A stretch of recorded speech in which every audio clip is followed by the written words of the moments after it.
I was thinking about this, and I think it's not so much what it looks like, but what it feels like to people.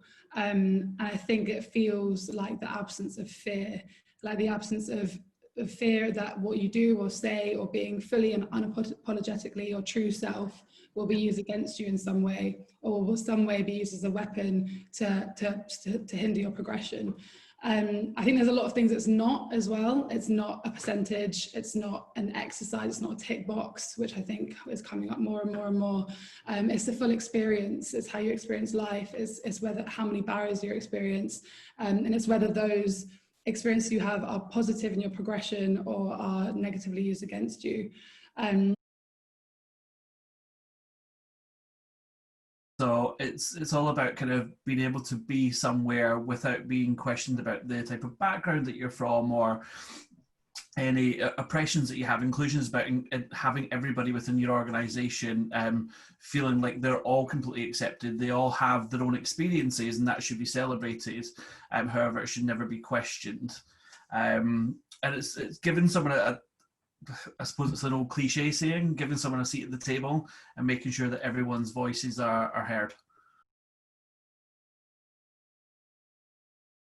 You don't have to be in fear or be constantly, monitoring yourself about what can and can't be used against you. And it's about, for me, because I'm approaching it from like that whole work sense, it's about not that sense of belonging and kumbaya at work, but just feeling like you're part of that team, and it doesn't matter your background or your race or your sex. It's that you're part of that team and you're working towards a common goal, and everyone kind of values that diversity and doesn't see it as something that, oh, we're doing it as a tick box exercise or it's something to be tolerated. It's actually as a valuable thing to that organization or that team. There is that sense of feeling completely 100% comfortable in who you are, what you bring to the table, and knowing that you have the full right to be there as anyone else who's there.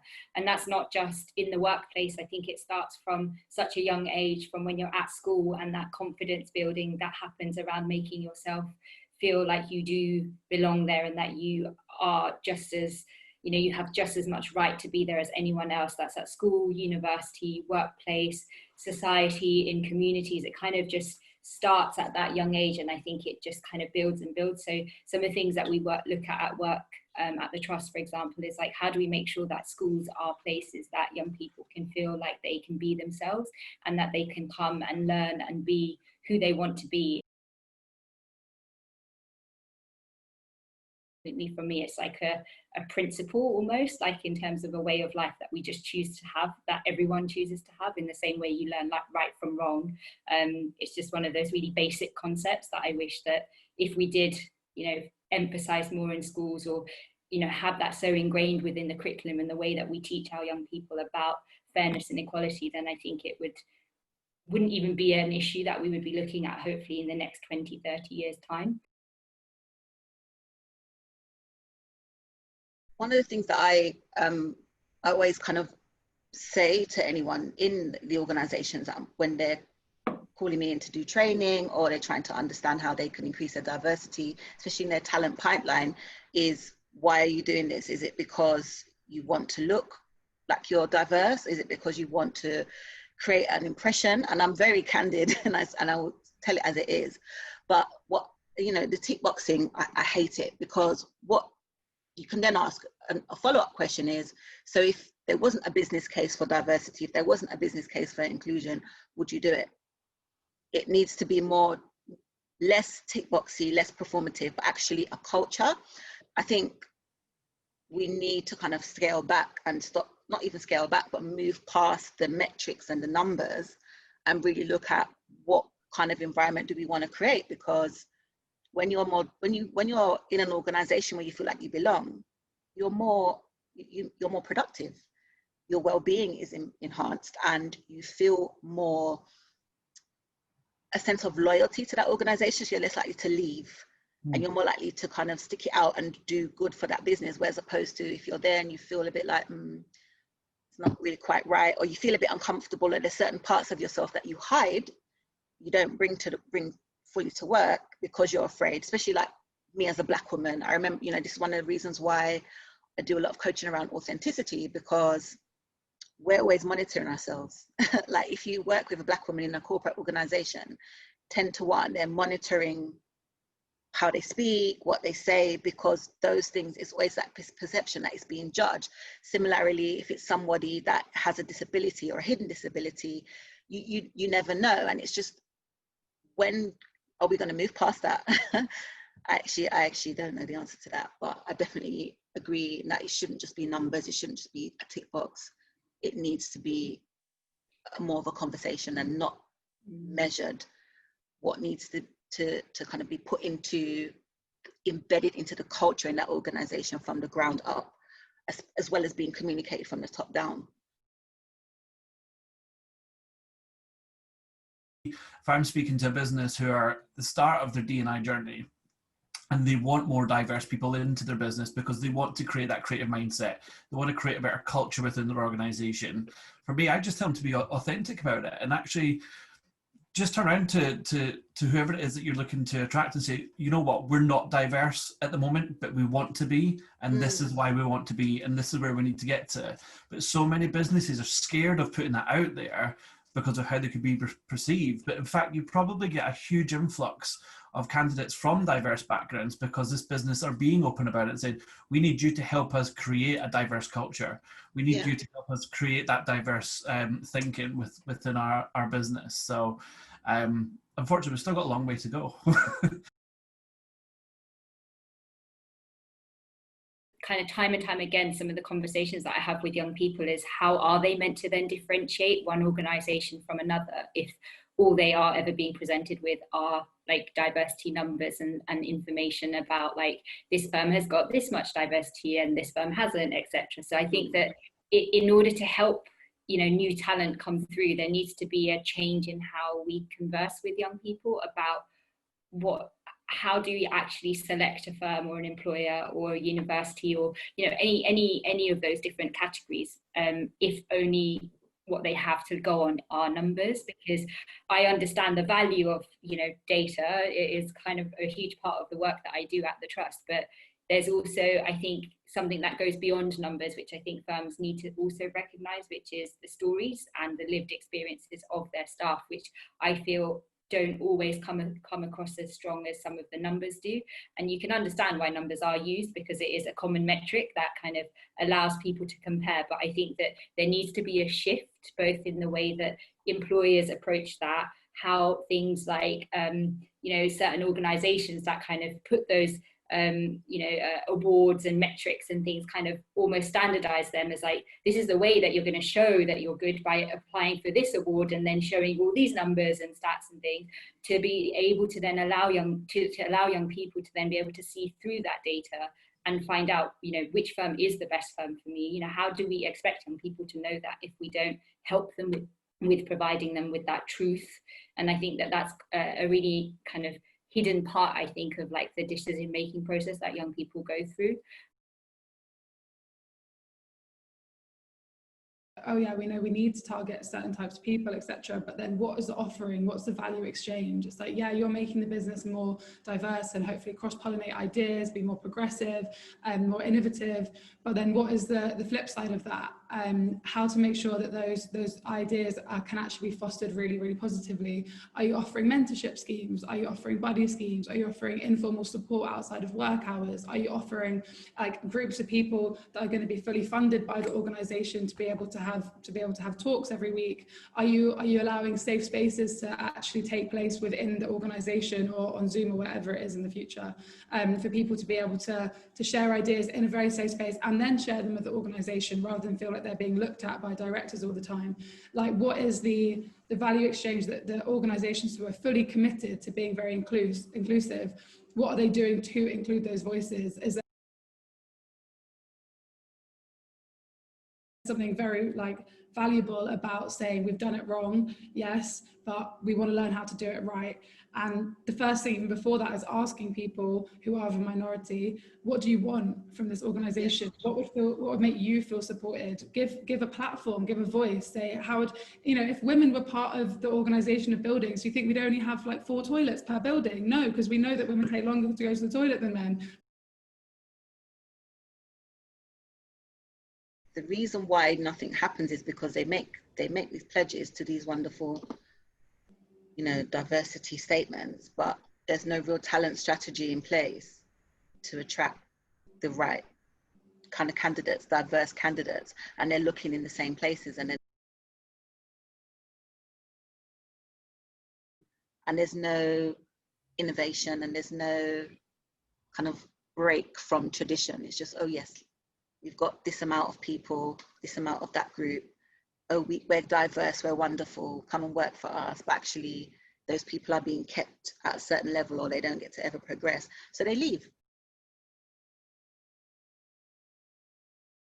For me, at the moment, it's just conversations. I'm not seeing enough action. And we're having these conversations, they're saying these wonderful things to look less diverse. And there is people that are genuinely, you know, passionate about this, and they want to have a change, they want to effect change. However, they're not in positions where they can make those decisions. So it has to come from the top. And what you find is that the kind of level below, they're talking about it and they're saying, this is what we want to change, this is what we want to do, this is what we want to attract. But then the leaders of that organization and the people that can make these decisions are not really on board. Only a few of them are, and the ones that are, you'll see completely different in how they recruit, how they develop their staff, how people get promoted. Whereas the other organizations, they're saying, you know, oh, we're committed to hiring. I'm sure you would have all seen those diversity statements with the kind of Black Lives Matter movements and the anti-racism protests, or we're committed to hiring XYZ amount of this people or that people, but actually that didn't translate into any real action. So it's moving, but very, very, very slow. And it's just, I'm impatient. So when will it go? I'm so very impatient, and I'm with you, and I probably haven't been on this planet as long, so I'm still kind of got a lot of optimism for the future. But I think in kind of looking at it a long game way, and I know we don't really have time, but it's kind of thinking like the next generation are, you know, access to so much more information, access to so much more like cross-pollination of ideas, so much more aware. Like my sister's 18 and she is so much smarter than me now, and just like partly because she's has so much more access to information. And playing the long game, I do think the next generation of leaders who have fought these battles, but also are much more empathetic. Like social media is the biggest curse and the biggest detriment, but also can be a massive facilitator of much needed conversations and spread of information. And I just have hope that the next generation, like even though some of them may be kind of, I guess, in terms of power structures and how power gets passed down and who's actually going to inherit the next leadership roles, but I do have hope that there's just a more of an understanding of empathy. And I think having an anonymous system where you can say your ideas is really important as well, because I think even speaking to friends in corporate sectors, they're like, oh, well, they got all the emails, D&I, they got all that, but then they still know that what they're experiencing is actually discrimination and microaggressions in the workplace, but they do not feel comfortable, even in the midst of everything that's going on, still don't feel comfortable calling out the corporation or calling out their line manager or calling people out. So making sure that people can call out anonymously without fear of that turning against them. And then creating safe spaces where people can actually talk about their experiences and how they identify within the organisation.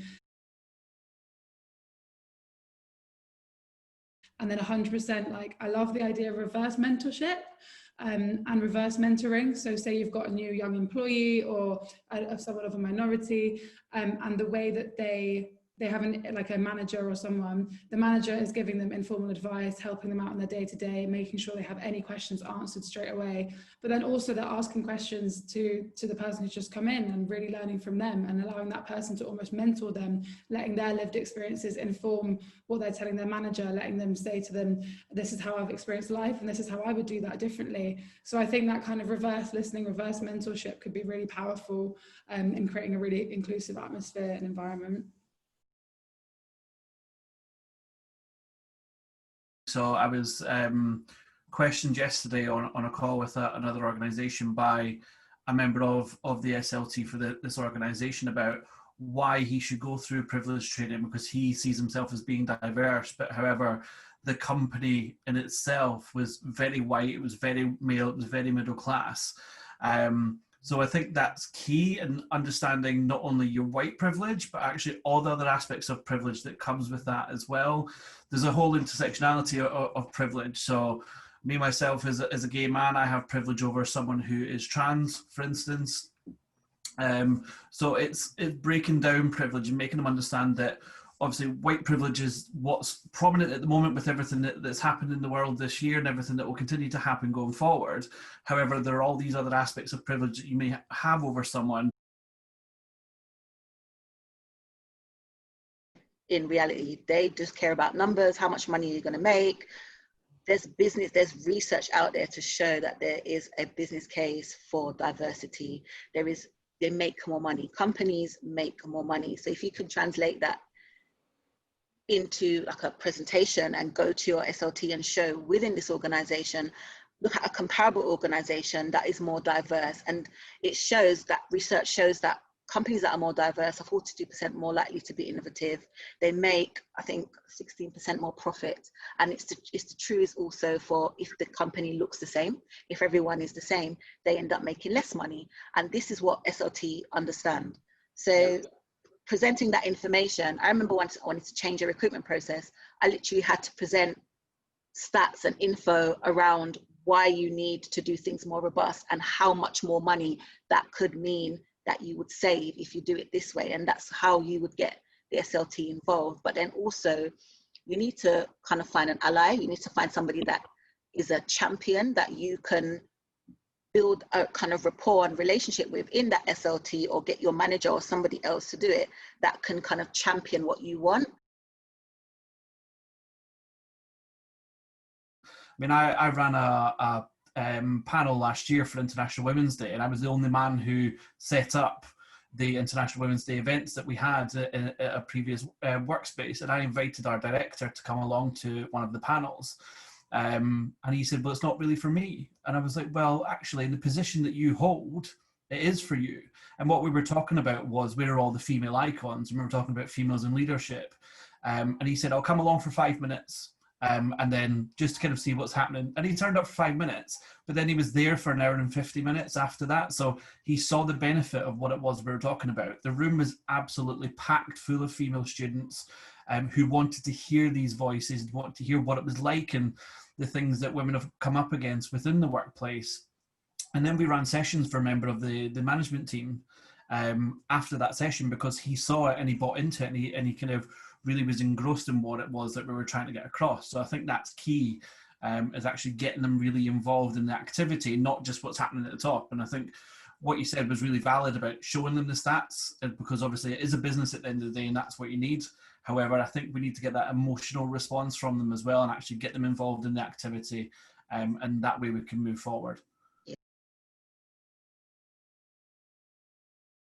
And when you think about where all the key leaders are, who the key thinkers and directors are of all our companies, a lot of them have been plugged into the same source of information, the same schools, the same kind of theories, the same universities. And if you think about what that's going to produce, it's all going to produce a very linear outcome or something very similar. Then thinking about if you plug into everyone else's different lived experiences of different races, ethnicities, genders, sexualities, experiences, countries, and how much more creative and colourful and more inspiring that picture looks like if you plug into all those different kind of inputs, and like that surely is the only thing that can really help us think through some of these like massive issues which are happening.